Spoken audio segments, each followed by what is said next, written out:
Hello YouTube. I'm going to be building a Blu Ray player, and I figured I would post the steps on how to do it and give everyone an idea who has never built a Blu Ray player an idea how to do that. First of all, I decided to go with a mini ITX. Here's the mini ITX case right here. I already took some of it. It'll look better when I have it together. That's parts of the case. But anyway, I'm going to post a link up to all the parts that I have. It should be on the right hand side, I believe, and if you're interested in seeing all the parts and everything and the prices, you can look on the links. I got a 500 gigabyte SATA hard drive, Western Digital. I got the Blu-ray drive, which is in this box. Can't really see it. Now, I already have software to play Blu-ray movies, so be aware that what I have in the box, what I put in the box was in the box with the link. Be aware that what I put in there, if you want to be able to play Blu-ray movies, you're going to either have to buy extra software, because I bought an OEM drive, or you're going to have to buy a Blu-ray player that already comes with the software. I have 2 gigs of RAM. I'm only putting XP 32-bit on there, so I'm not going to go crazy with the RAM. From everything I've read, 2 gigs should be enough. And I have the Zotac Ion motherboard. It has a 1.6 gigahertz Atom processor, Intel Atom processor. It's not bad. You're not going to be able to do a lot of high-end stuff with it. I wouldn't edit video or try to play high-end games with it. But the Zotac board, this specific board, it's the Atom N230. This specific board comes with the NVIDIA Pure Video HD chip, which means you don't really have to have a very fast processor, because the video card, all the HD is kicked over to the video card, and that should be able to handle everything, all of your Blu-ray and streaming high def. So the Intel Atom itself is probably too slow. If you were to build one without a good video card, without a card that can handle it, it probably wouldn't run. But this is supposed to be able to handle HD through the video card more so than through the processor. So we'll see if it works or not.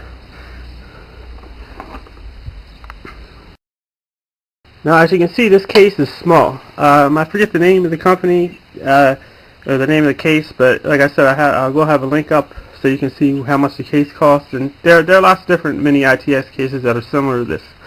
But when it comes to mini ITX cases, your space, your room is limited inside. First thing you have to do is remove this plate. That's where this Blu-ray drive goes. That's where, if you want to add a memory card reader or a 3.5-inch drive or whatever, you can add that there. I may add, I'm probably going to add a memory card reader down the road, but for now I'm just going to put the Blu-ray drive in. The hard drive is going to sit right here. As you can see, the hard drive screws in upside down. One screw goes right there in this hole, right here. And then there are 2 holes, one right here and one right there, that the hard drive will be going into. So you might want to keep that in mind when you're building. If you've never built a computer before, starting out with an ITX case may be a little difficult. Just take your time with it.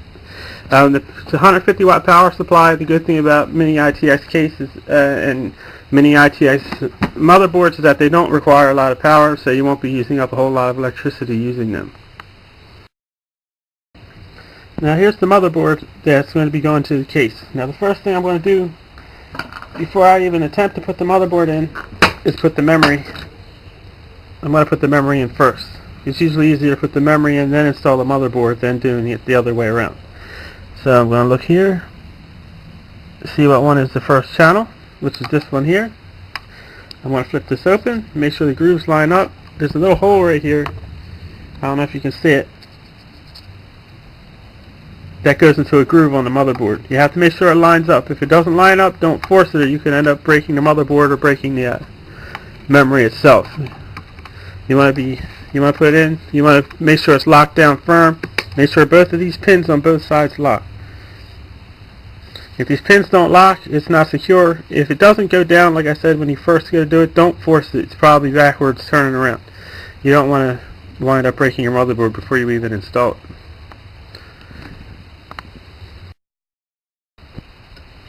The next step is installing the plate. There's a plate that goes back behind the case.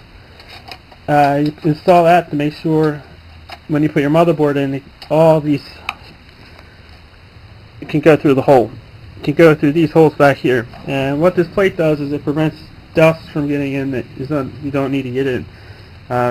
So always make sure. I mean, that's it's very most people do anyway. But always make sure you have the plate. Make sure it's not upside down. If you put it upside down, you have to pop it back out. And yeah, you want to do that. The next step is putting the actual motherboard in. Like I said, with a bigger case, it's usually easier. With an ITX case, everything's so small, it's a bit more complicated. You have these 4 screw holes right here, and you want to make sure the motherboard is lined up with these 4 screw holes before you do anything else. So you put this in, and it's going to be a bit of a tight fit. Make sure it goes through these holes out here. Make sure it lines up. And have to move it over.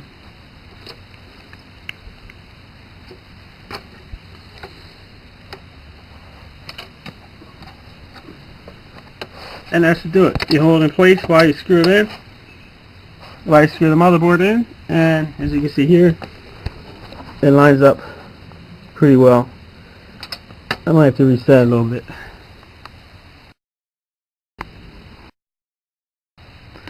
Okay, now that the motherboard is installed, the next step is to put the hard drive in. It goes right here. With this particular case, the hard drive goes in upside down. You have to slide it in. Hopefully it fits. This is going to be the biggest pain in the ass getting the hard drive in. Let's see. Well, it appears with this case, to get the hard drive in, I'm going to have to remove the power supply. So I'm going to have to remove these 3 screws right here. I'm sure you can see them. And I'll pull the power supply out. And then put the hard drive in, and then put the power supply back. Okay, so I'm going to be pulling the power supply out. Hopefully. And that's going to be a bit of a pain too, so like I said, with these type of cases, you run all kinds of little things, little headaches, but in the end, once it gets all working, it's hopefully worth it.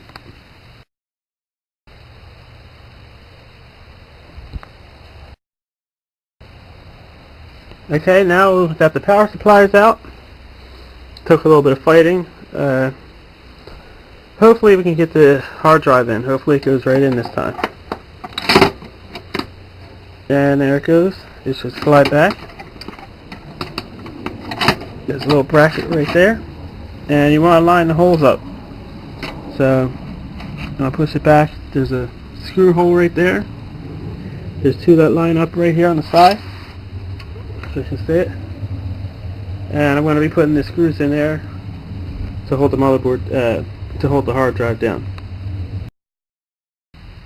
Okay, now that the hard drive's in, the next thing you want to do is plug it all up, because once you put the Blu Ray player on top of the hard drive, you're not going to be able to access the hard drive, and you'll have to take it all back apart if you don't plug the hard drive in while you have the opportunity. So it's best to do it right now at this point in the build. The hard drive is a SATA hard drive. It will plug right here on the motherboard. You want to make sure the hard drive goes in the slot number 1. They're numbered 1, 2, and 3. You always want to put the hard drive in 1, your CD-ROM or whatever in 2, and if you have a second CD-ROM or a second hard drive maybe in 2, and you're even a third hard drive or another CD-ROM in 3.